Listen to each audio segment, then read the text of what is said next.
สวัสดีพี่น้องตอนนี้กลับมาหอดบ้านแล้วเด้อเมื่อยได้เนาะ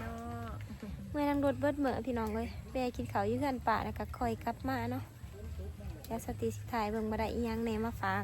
อีเมตอนนี้กำลังหอดทาเนาะฝนตกพี่น้องเอ้ยแล้วสิถ่ายกองดังให้เบิ่งถึงบ้านแล้วจ้าทุกคนที่เรือกลับบ้านคือเก้าพี่น้องคนก็กำลังมาเนาะฝนตก2 มื้อน้ำขึ้นอีกแล้วเป็นจำพังอีกแล้ว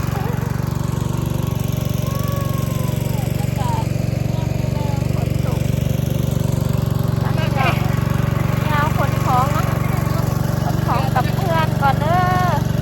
รถที่ห้ามเขาก็ใส่ซานบอกทำเป็นผ่านฝนตกพี่น้องเนาะสาวตีมาประทานใส่บาทเขาพรรษาสามมาหอดมือเสาได้พี่น้องแต่ว่ามาหอดบาทจะทำพอดีเนาะเพราะว่าแบกกินเขาเพื่อนป่าหมดอันนี้สวัสดีมึงญาติสวัสดีเด้อ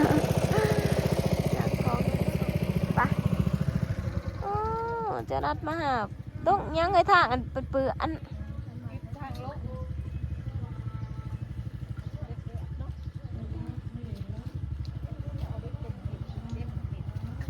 เมื่อยโจเมื่อยเพื่อนมาหาเพื่อนมีคล้องควันไห้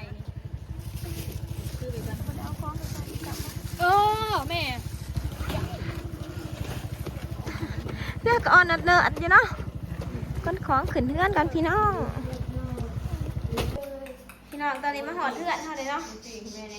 มาซื้อมาไข่อันนี้เบาสวัสดีเด้อพี่น้องพี่น้าไปสิเอาของหาคุยเบาพี่น้องของหาจากพี่น้องเพิ่นซื้อมาแต่ประเทศเพิ่นของหาจากอเมริกาพี่น้องเพิ่นใจดีนี่พี่น้องซื้อมาให้เบิดทุกคนในครอบครัวชาวตีบเนาะมึงสิมาเปิดก็มีเอียงเนี่ยมีของไฟเรื่องมันจะได้เขาเกมเนี่ยวะเดี๋ยวไปนักเทนักปลาประดับน้ำมันจะมาเลยไอเกมมันดุดกันวันนี้ยังไงเกม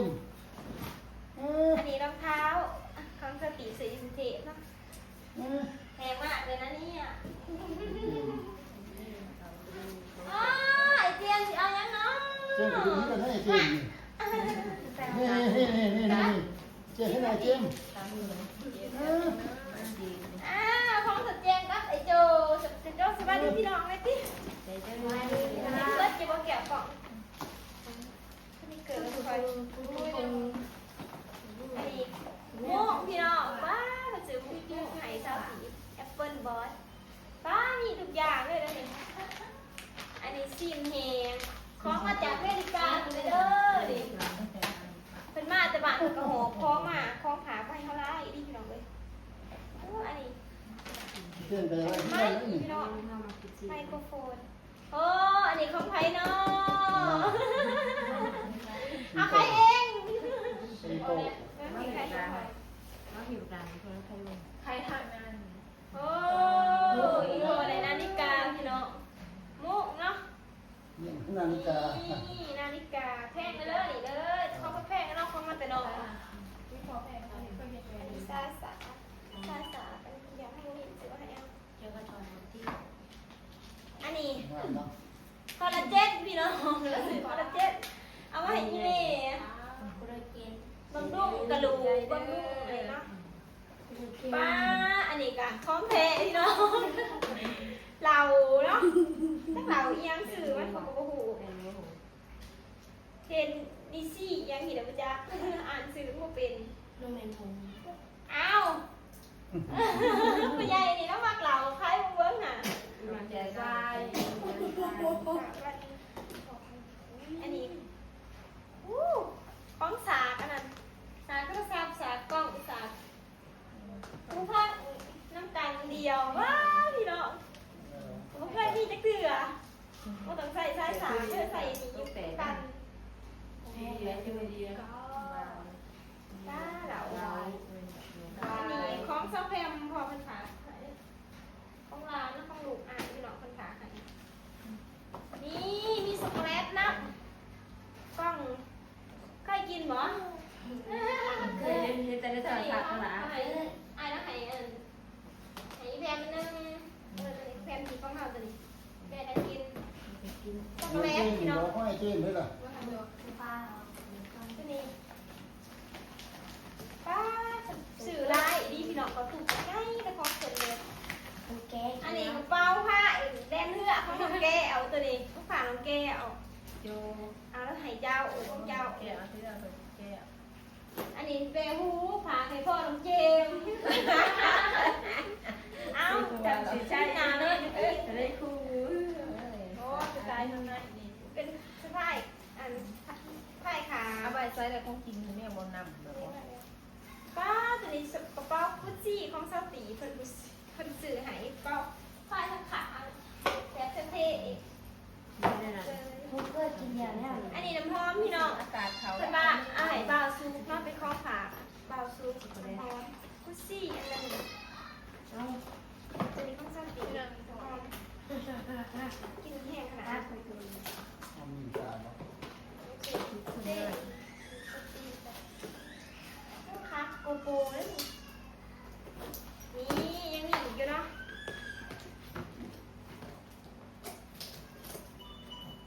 เป็นถากมาอะไรอีก ไอ้ ได้ เจ ที่ มเลยล่ะสิได้ว่าไอ้เจม อันนี้ก็เป็นกระเป๋ากุชชี่คือการเป็นสื่อซาตีแต่ว่ามันเป็นสไตล์ของผู้ชาย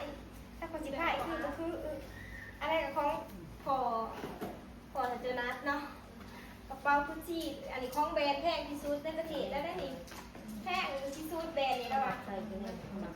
แบบนี้ได้ไม่ดี มันหนาก็พอนี่ถูกแล้วจะสองอันแล้วซื้อให้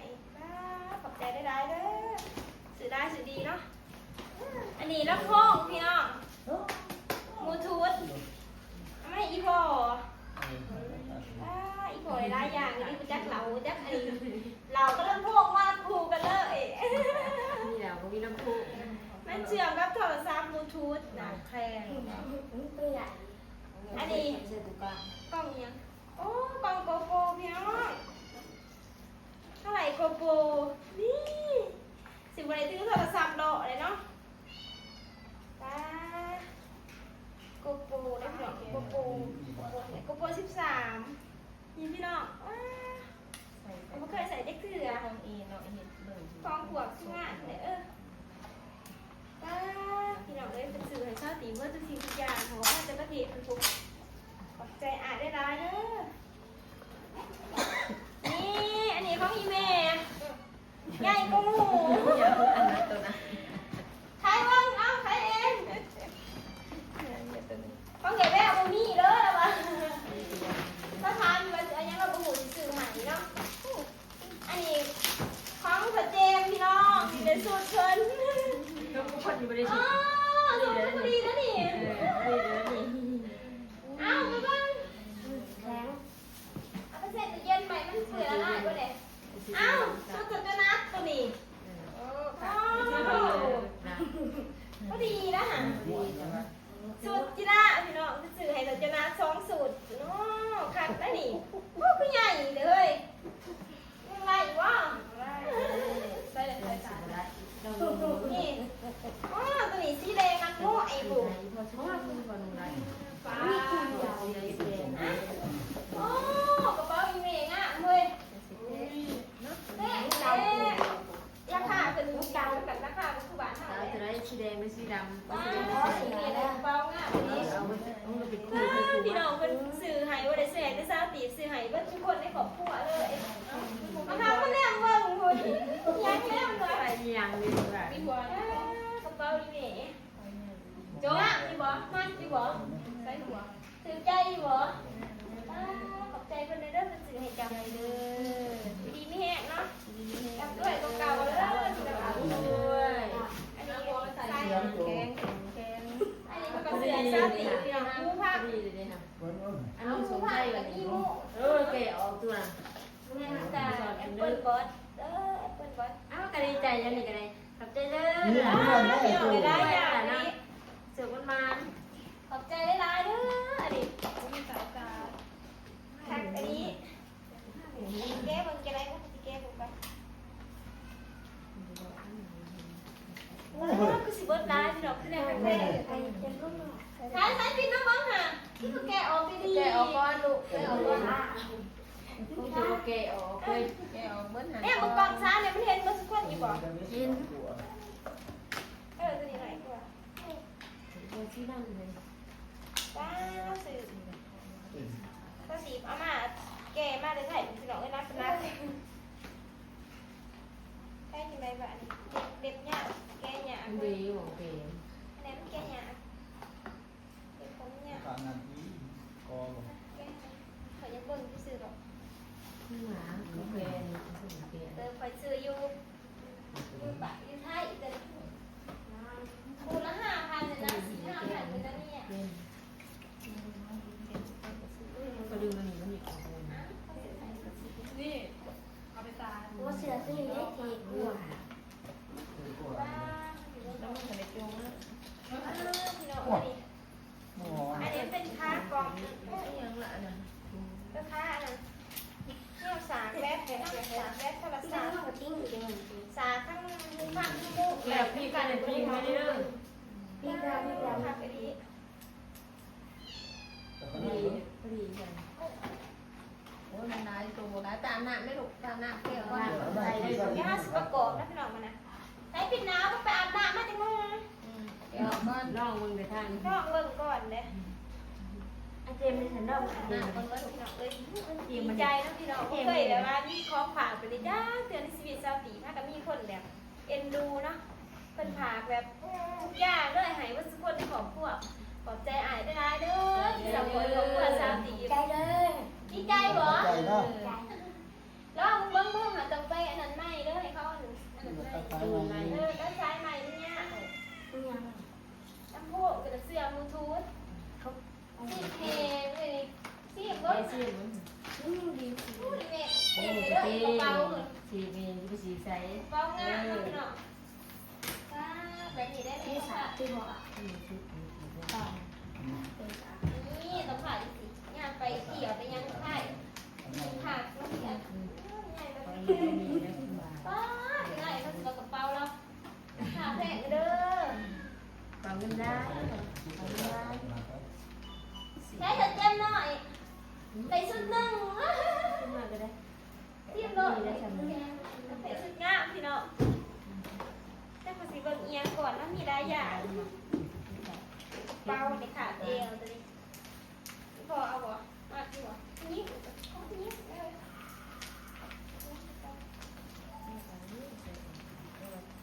เป็นผาให้น้องพ่อนั่งพี่น้องน้องพ่อกระไรกระเป๋าเนาะจะมาอาหารส่วนไหนอยู่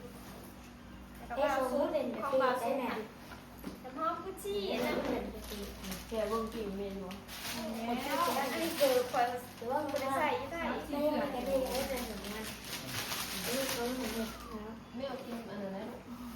สวยหัวซุ่มออกมาเขาอ่ะหันเลยที่หันหลอกที่หมุนเขาอะไรจุ๊ดจุ๊ดจุ๊ดจุ๊ด ป้าหลายอย่างนี่น้องสาวอีเมย์นี่ก็กระเป๋าละโหนข้างหน้ามันถูกคิดจิบนะนี่แหละพี่น้องซาตีบ้านเต็มเพียบกับอะไรอีหยังมาคล้องขาสำหรับข่อยเองเหมือนซื้อแต่ขนมมาให้การนี่ก็ที่จะของอายเพื่อนเนาะโอ้เป็นกระเป๋ามาเลยแบบมาแกให้เซอร์ไพรส์พอไปอีเมย์เพื่อนดีใจบ่มากบ่ดีใจแต่เตรียมหน่อยใส่กระเป๋างามดีใจลองลูกพายเบิ้งพายไปปากเซ่แล้วเบิ้งเพราะว่าอายแล้วยังสิมาเที่ยว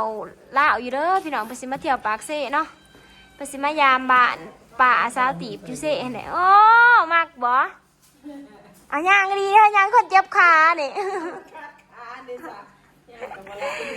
โอ้งามเดียวโอ้อีพอนุ่งเสือตัวเจ้านัดผู้อีพอยังนุ่งได้อีตัวเจ้านัดสิเอาสุดหนึ่งบ่ให้พ่อใหญ่สุดหนึ่งบ่พ่อใหญ่ใส่ละอีบ่ใส่ไปเดี่ยงง่วงสิบ่ได้อีบ่เฮ้ย ไปเชื่อมไปจะไรบ้าง อันนี้เป็นกล่องพี่น้องกล่องโกโปรเนาะหลายอย่างไปซื้อมาให้สาวตีบดีใจพี่น้องไม่เคยมี FC ซัพพอร์ตไลน์ปานนี้จักเถื่อเนาะซื้อให้ซื้อย่างเลยเพิ่นซื้อมาแต่บ้านเพิ่นพุ่นเนาะต่างประเทศ มุ้งมันอยู่ในทงกับผีอันนั้นมันโตปัญหานั้นกัดมันใช่เด้อ ซ้าย อ๋อเจมหน่อยก็ได้อีกนึงนี่เด้ของข่อย ดี แอปเปิลบอส โอ้นี่มอสุขจีสุขจี อันนั้นไซส์ไซส์มันไซส์ด เจมก็ดีเลยสุขจีเลย ำดีเลยสุขจี อ๋อบักลาอะไรสุดงามปลาไก่เบิดคุกคนเนาะแมวไปได้แมวเลยนะฮะไปใส่มาแดดซาตีมากอ่ะไหลแต่ขนมพี่น้องมาผากอีเมย์อีพอแล้วก็มักไม้เนาะแล้วก็ทางหลังหันก็อันนั้นคอยซื้อคอยบ่ได้ไปซื้อร้านเนาะซื้ออยู่หมองอันนี้มันไก่หองเอื้ออายซื้อกระแป้งไม่บางทำเอ้าเอาไปท่าโตอาบน้ำกับอันนี้แชมพูเบิดเท่านี้พี่น้องของมาแต่ไทยเนาะบ่ได้ซื้ออีหยังหลายเพราะว่าเฮาบ่อยากถือหลายเฮาเมื่อยนะพี่น้องมีแต่อายเนาะอายแล้วผากระเป๋าเครื่องของแล้วหั่นเด้ก็ยังเอามาเนี่ยเพื่อนมันอันนี้ไปพี่น้องเฮาไปเพิ่นพาไปเที่ยวไทยเลยเพิ่นก็ยังสิมาเที่ยวบ้านเฮาอยู่พุ่นแดพี่น้องมันที่3วันที่4พุ่นเนาะปสิมาเที่ยวปากเสพปากซองซาติสิเป็นคนพาเพิ่นไปเที่ยวแล้วก็ไปดินเพื่อนป่าก่อนเนาะพาเพิ่นเที่ยวคืนชมบรรยากาศอยู่แถวพุ่นแหละปากซองพุ่นแหละพี่น้อง กินข้าวก็ยังหายเหียนข้าวกะปิหมูไปพี่น้องสิปิดคลิปก่อนดอกเอาไว้พอกันใหม่คลิปหน้าเด้อฝากขอบใจอ้ายเพิ่นได้เด้อขอบใจที่สื่อของฝากมาฝากขอบครัวซาตีบเนาะไปบ๊ายบายพี่น้อง